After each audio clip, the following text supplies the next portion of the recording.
Good morning, everybody. It's Emily Petrova here from the Improvement Service, and today I'm joined by my colleague Lynn Sharp. So welcome to today's webinar. We have Philip Monaghan from Grant Thornton, and Philip will do a presentation on commercialisation and share some of the work he has undertaken, and also provide some Scottish examples. So just before I hand over to Philip, just to let you know, you can ask questions throughout the webinar using the chat box, and we'll do a Q&A at the end.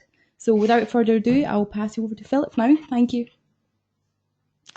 Thanks, Emily and Lynn, and thank you to everybody for setting aside time to listen to the presentation and hopefully ask some challenging questions. So what we wanted to do over the between now and 12 o'clock is set out some insights from our publicly and freely available research around commerciality in local government from across the different nations, but also focusing in on Scotland, and spend half of the time doing that, and hopefully spend then the second half of today's session to free that up for people to ask questions or challenge back and so forth, and hopefully that's useful. So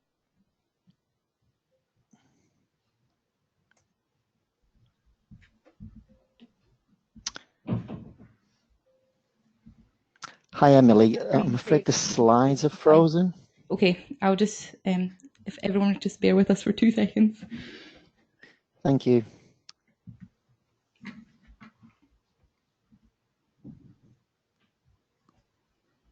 Great, thank you. Thank you. So in terms of, no, thank you. And so in terms of Grant Thornton's research, this is part of an ongoing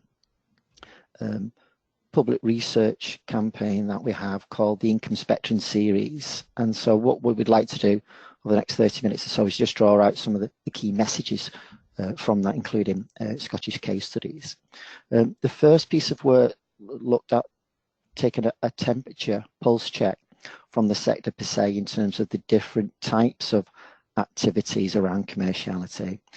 And then a more recent piece of work called the Commercial Health Check looked in particular around governance, and that was related to rising interest among local authority leaders, but actually also increasing media and government scrutiny around commercial transactions and deals. This is linked to Grant Thornton's wider work, what we term creating a vision for a vibrant economy. If people aren't familiar with Grant Thornton, we're a large accountancy firm, and we provide audit and advisory services through our offices in Scotland, Glasgow, Edinburgh and Aberdeen.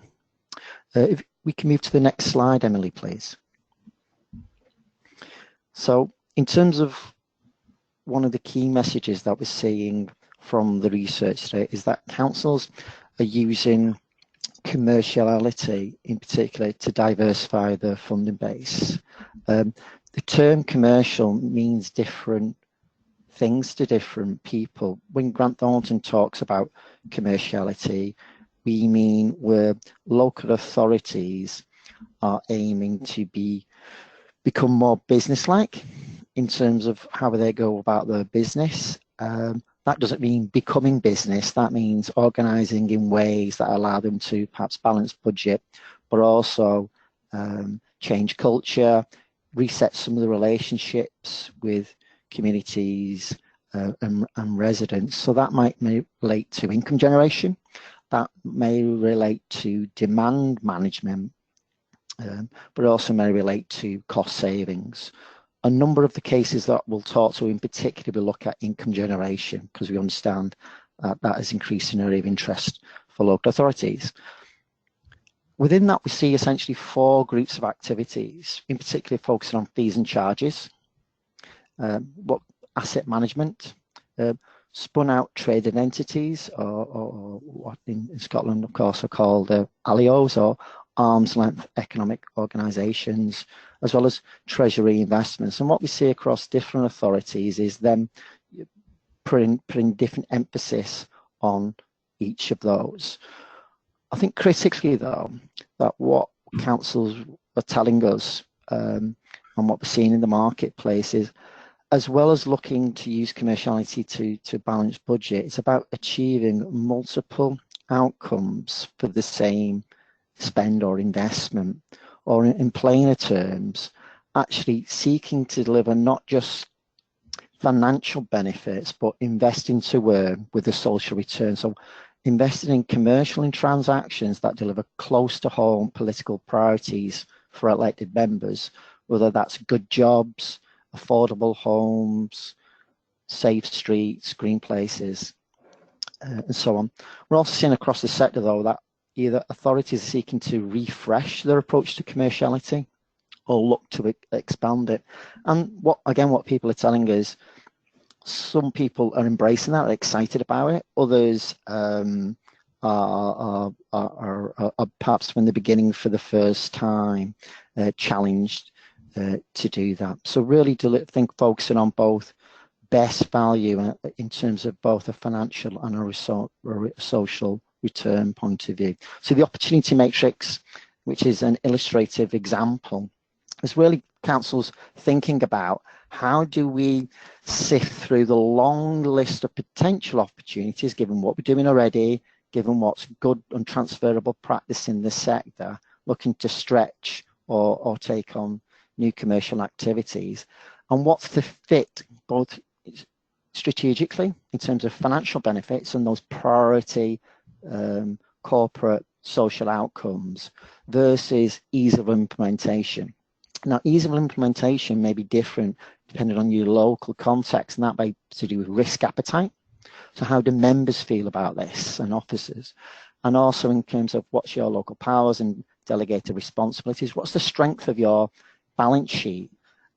What are the local assets that you can trade? And critically, internal capacity to deliver. And some of that might be to do new technical skill sets, but it might be the sheer volume of projects where business cases are being developed. And so a critical part of the challenge for authorities is thinking about perhaps sometimes one has to stop doing things to free up capacity to do new things. So where an authority hopefully will look to prioritize these opportunities is the top right hand quadrant of the opportunity matrix, where there's a strong strategic fit and it's easier, in inverted commas, to do. And so what we're seeing is authorities exploring different ways to do that. So in terms of fees and charges, historically that may relate to things such as parking. Increasingly we see, in terms of car park, increasingly we see that being extended to new types of fees and charges, such as private use of public open spaces. So an example that would be in terms of Glasgow. We also see in terms of asset management, traditional assets focusing on town hall and other physical property or land owned by the council, but thinking about assets in a broader sense too, in terms of intangibles such as branding and advertising, of course, making use of people and new technologies such as Wi-Fi. In terms of arm's length economic organisations, again, we see councils looking to intervene in perhaps traditional and less traditional spaces. So traditional might be related to housing, companies and ventures. Perhaps newer ones around that we see entering into social and healthcare. And again, thinking about not just in terms of income or cost savings, but actually demand management and delivering close to home priorities. Perhaps a more of a black box tends to be treasury investments. So they may be through equity or other capital infrastructure investments directly through the council's balance sheet, but also through in partnership with increasingly municipal pension funds. If you can move on, Emily, please. Yep. So why now? So Grant Thornton undertook the research, listening to both organisations in local government and the private sector, because increasing uncertainty around Brexit, long periods of austerity, particularly in England, appreciate there's different budget pressures, and there are still budget pressures in Scotland, but also increasing scrutiny in the different nations amongst the media and politicians. So in Scotland, as you probably know, Audit Scotland had initiated a review of ALIO's arm's length economic organisations to understand, are they actually delivering best value, and is it a good fit with what local government should be doing? And in England, there's been more of a shrill type, I think it's fair to say, response to a number of short-term, capital-rich, long-term revenue poor district councils in southern England, which have been spending a lot and investing a lot in commercial property. And what that's led to, culminated in, is the changes to what's expected of local authorities in terms of them managing their capital budget.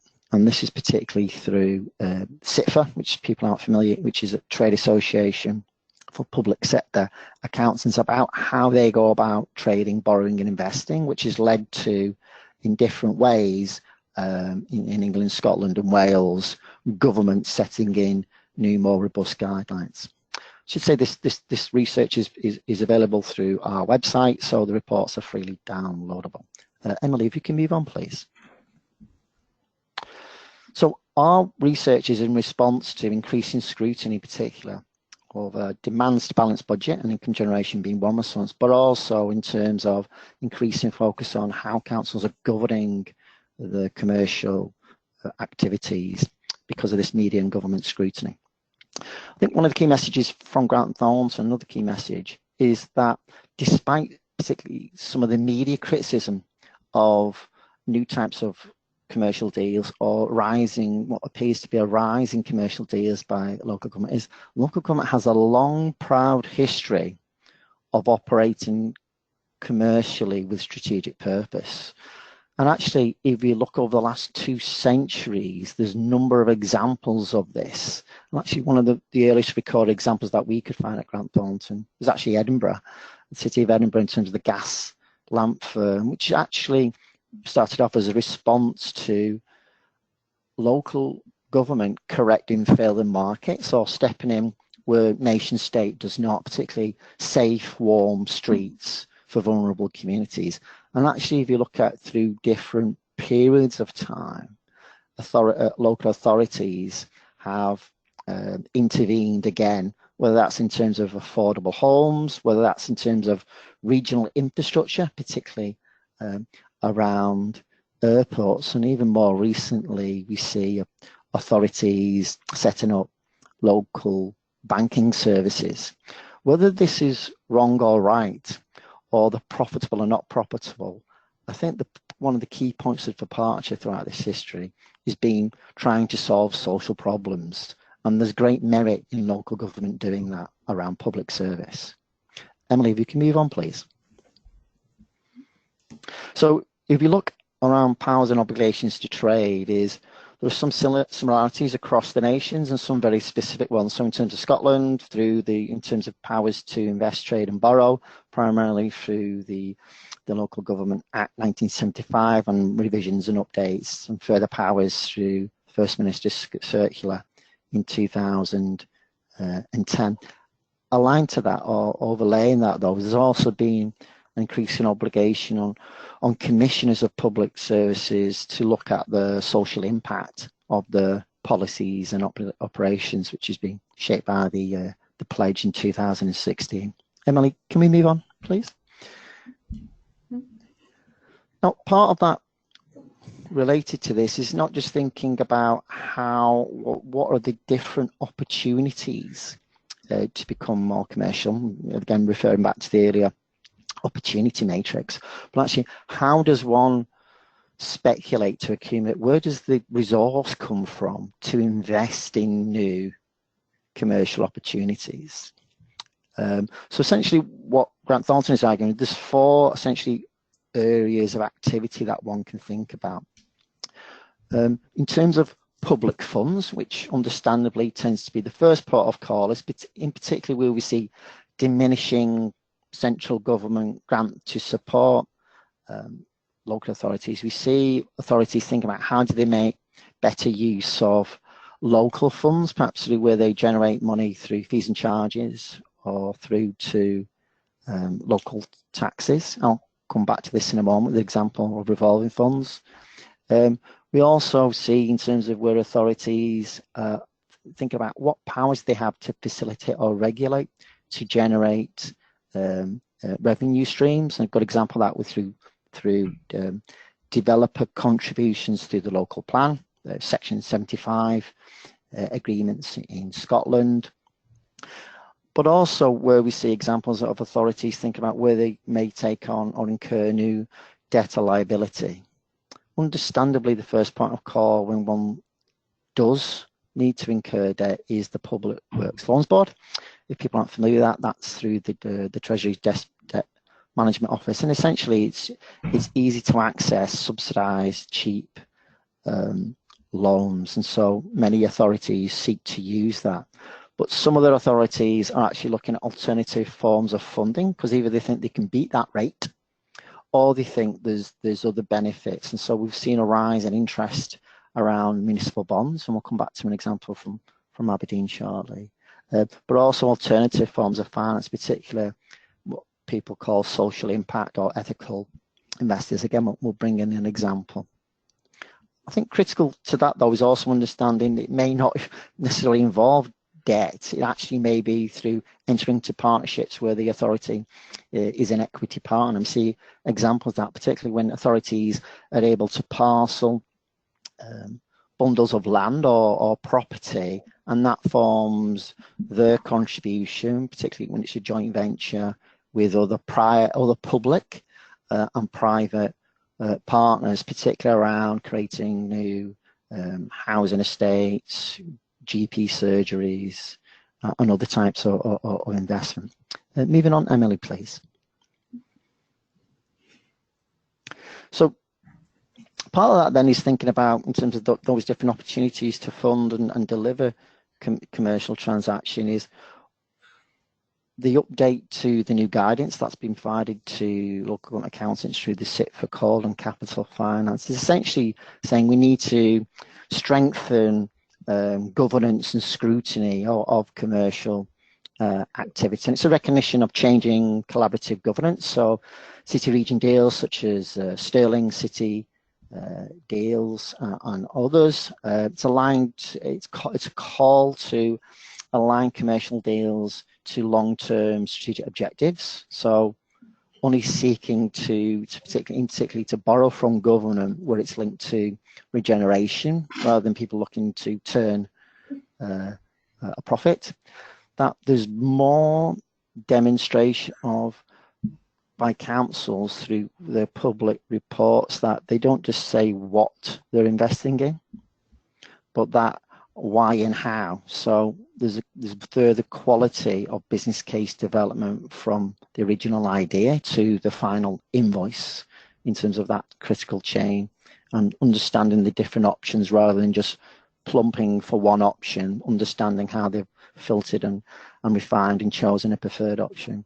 And the last, of course, is understandably around quantifying and mitigating risk, and particularly because there's been lots of media, or there's increasing media and government scrutiny around where there's out of boundary transactions, particularly in commercial property. So we see some authorities investing in commercial offices, retail centres and hotels, doing that locally, but also out of boundary too.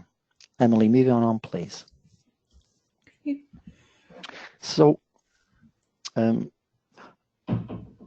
mentioned previously, Grant Thornton is one of Audit Scotland's appointed external auditors to local government. So just to declare interest, we audit Dumfries and Galloway and Highland Council amongst others. I don't believe anybody on the call is one of those we audit though. So part of this is thinking about if you as officers are either part of the internal or the audit or finance team, or service managers working with finance colleagues to take forward and develop commercial strategies and project plans, is that the current mood of auditors is more negative and risk averse, and that's because we as auditors are under increasing scrutiny ourselves because of government concerns about the current trading environment. So the collapse of Carillion, which was a key supplier to a number of outsourced local government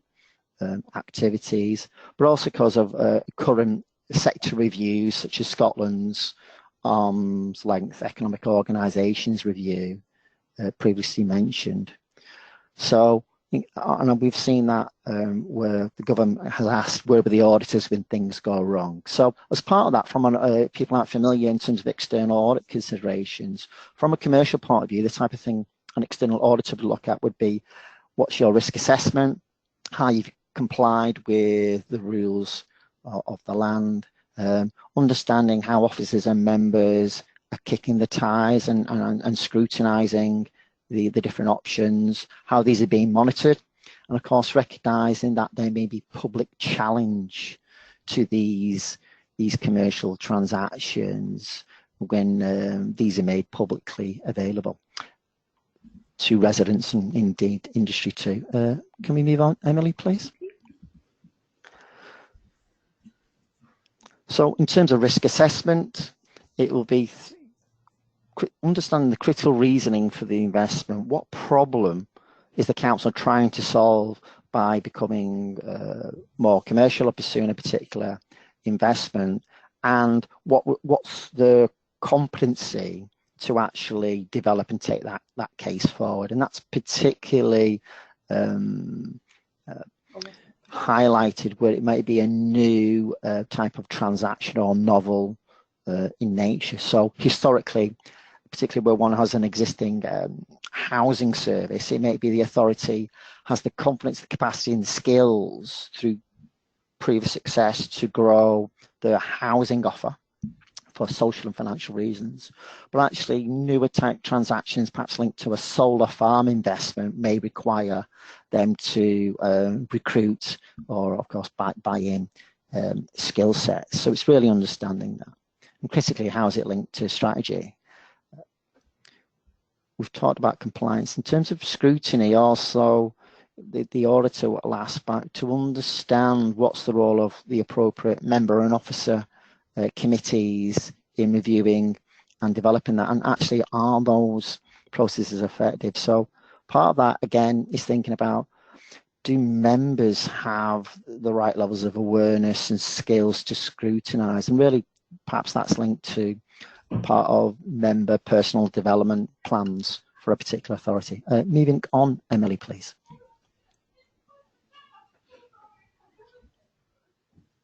We've talked about monitoring. I think it's helpful to talk about challenge and objections. So what we know is that through some papers are deemed confidential and not all the details are available, but lots of the information through freedom of information requests, or what you're required to publish annually through your annual plans, or where you have committees and in part members of the public allowed to come to those events and those galleries for part, is that they may lead to challenge and objections. And that might be through residents, it may be through the local media, and so forth, or indeed the industry. We see an increasing rise in that, particularly around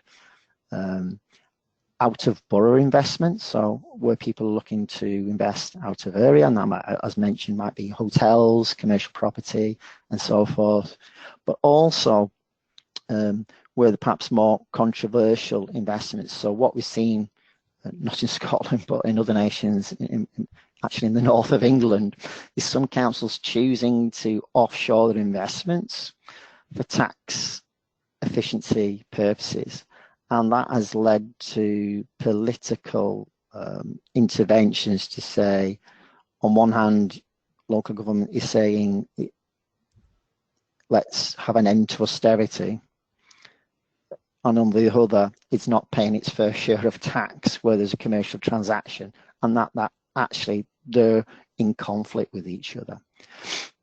Moving on, Emily. please.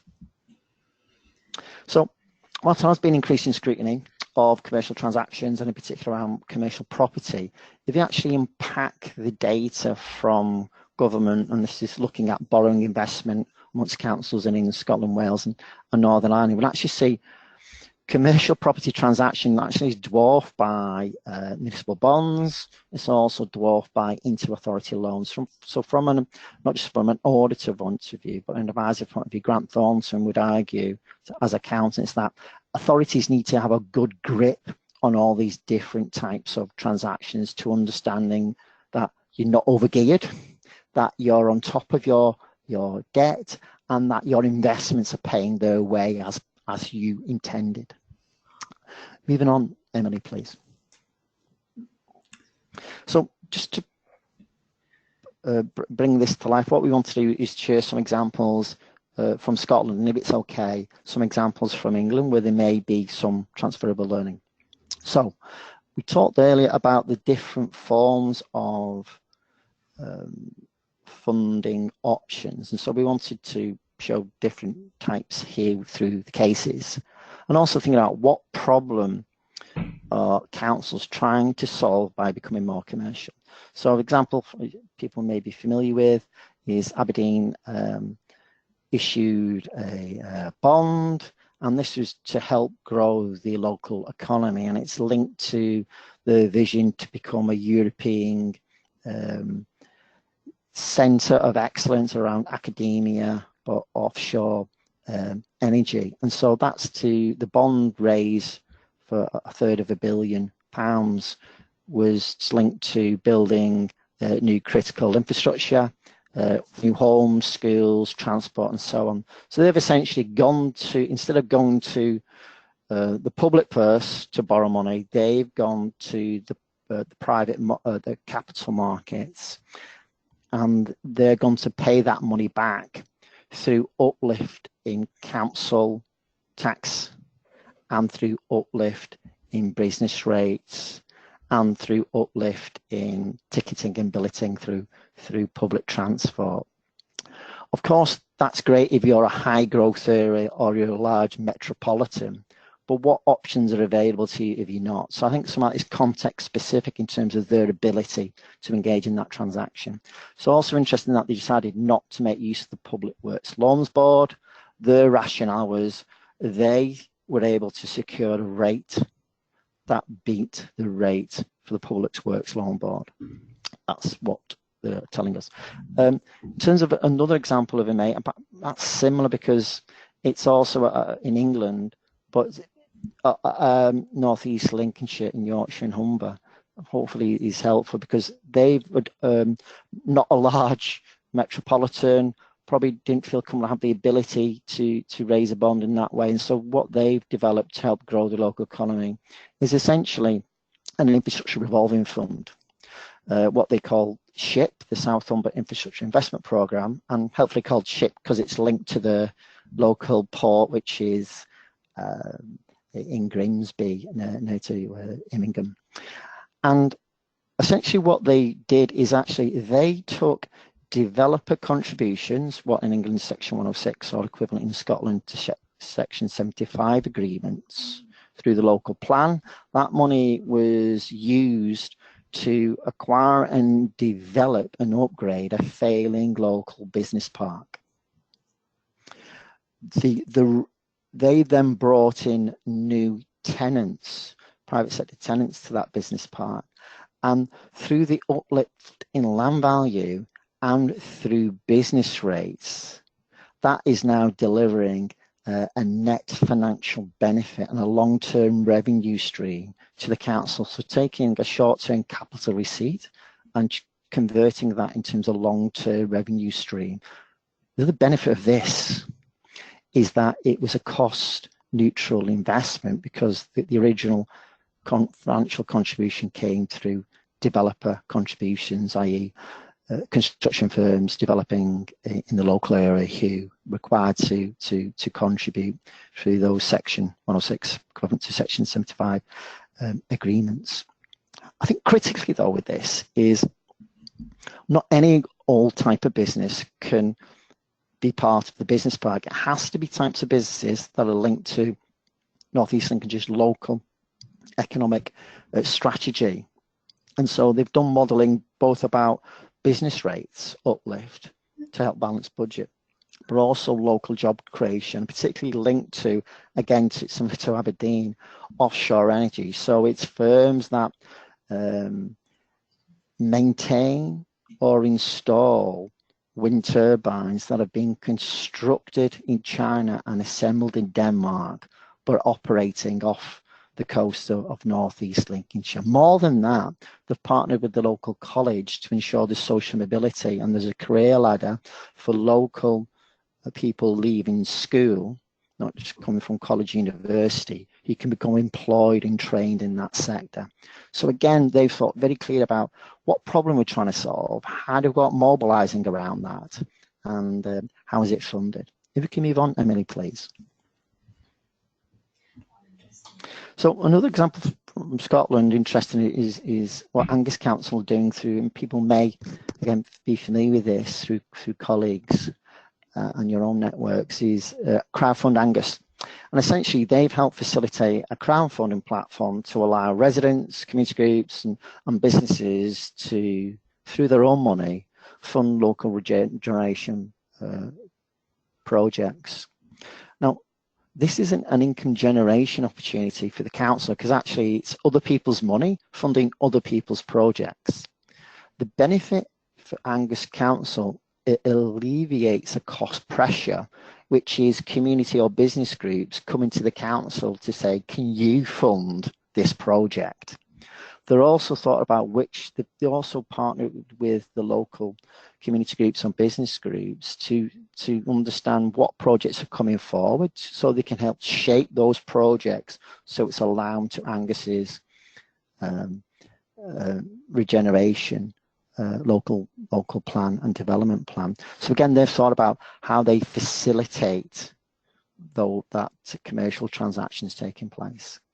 Probably want to move on, just close in terms of examples from, again, if it's from England, if it's okay, around how we're seeing alternative forms of finance come to the fore and a return to interest in social impact investing. So what we're seeing in the city of Sheffield is the council come together with other public commissioners, health bodies and emergency services to say, how can we invest in prevention, which leads to not just financial savings further down the line, but actually improves people's lives. Everything from alcoholism to looked after children to short-term accommodation for people with mental health challenges.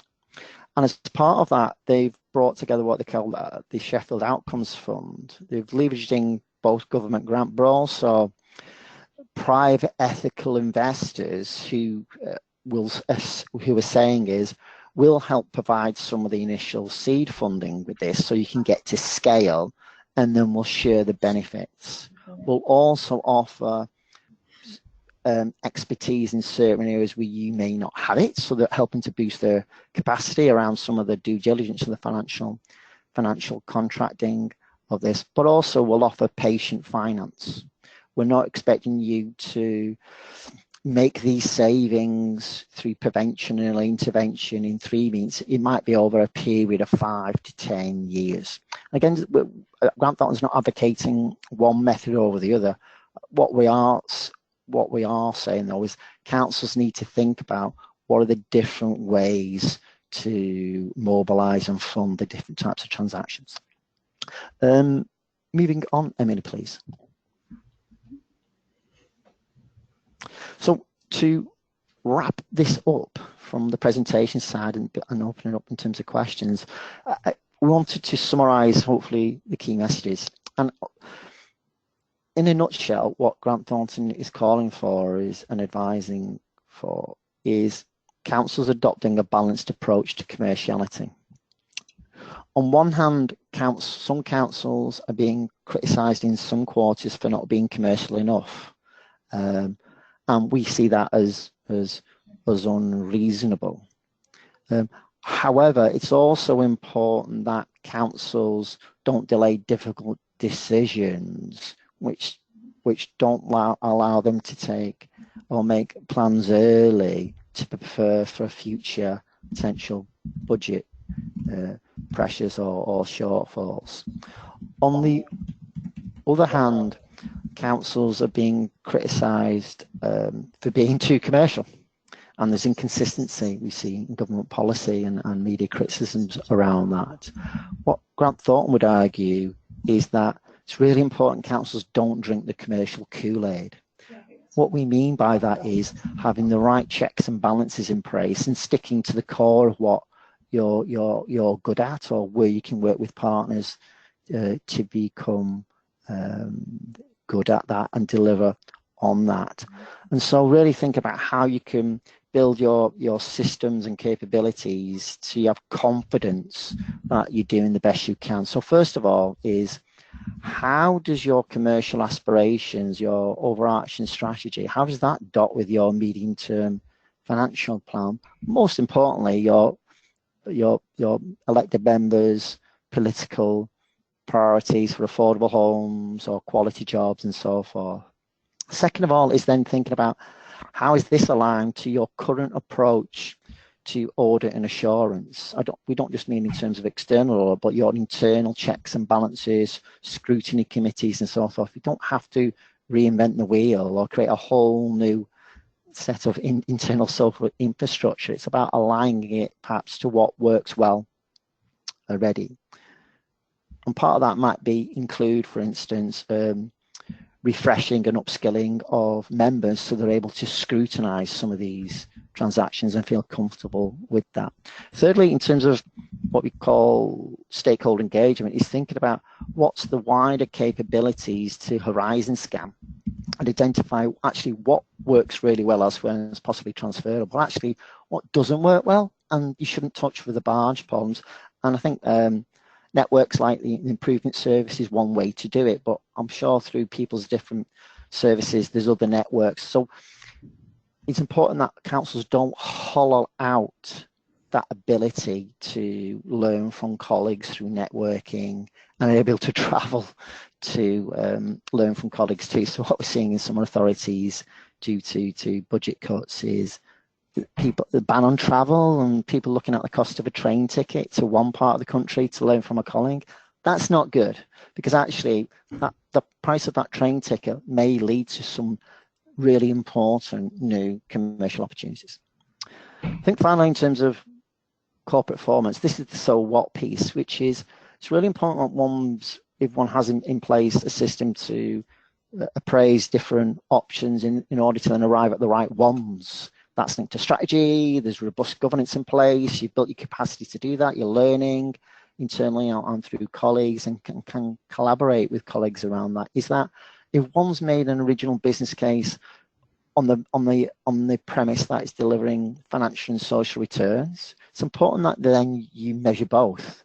And I think what we're seeing in some authorities is that perhaps they're just looking at the financial side when actually they need to do both, because that gives you the confidence to then further invest and reinvest those types of in those types of areas. I'll stop there.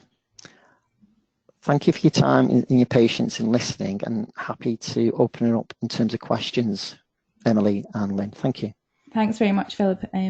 Yeah, we're now open to the Q&A session. So while we're waiting on a few questions to come through, just to remind everyone to use the grey chat box to type in your questions and we'll pick them up. We already had one question actually asking if you'd be willing to share the research papers and the case studies you mentioned. Yeah, so I think we'll send a link. You'll be sending. I'll do a follow-up email with. Yeah, we'll send a link. So all our reports are publicly available you can download them from our website. So we'll share the link. No problem. Thank you. We'll just give everyone a few minutes just to type in any questions. Got another. So there's other.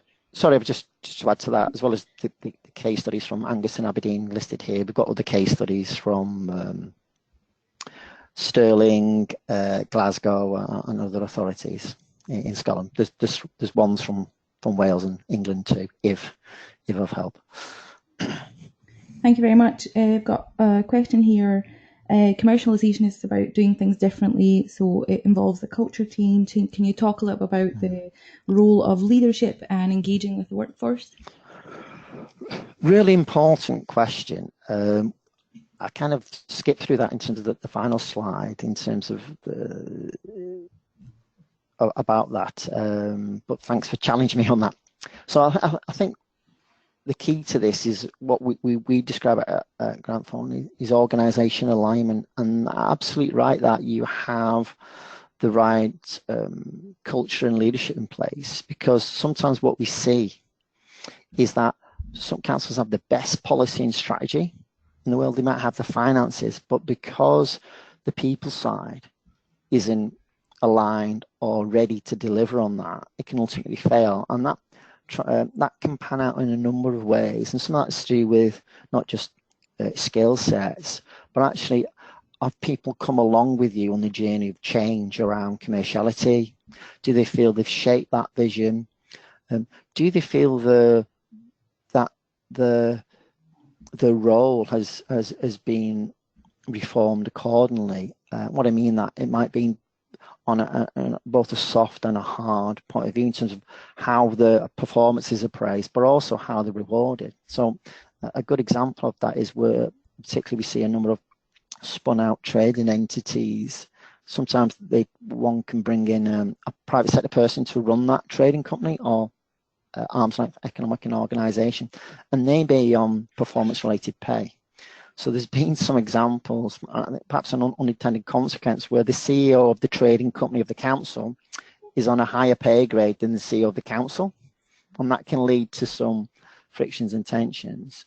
So I think around the leadership piece is recognising that leadership is not just from the chief exec and the elected members in the cabinet, but it's the extended leadership team, and that's critical, because actually it's the extended leadership team. So below the senior leadership team and the level below that, they are the people who are actually delivering the frontline services, and that's where real change can happen.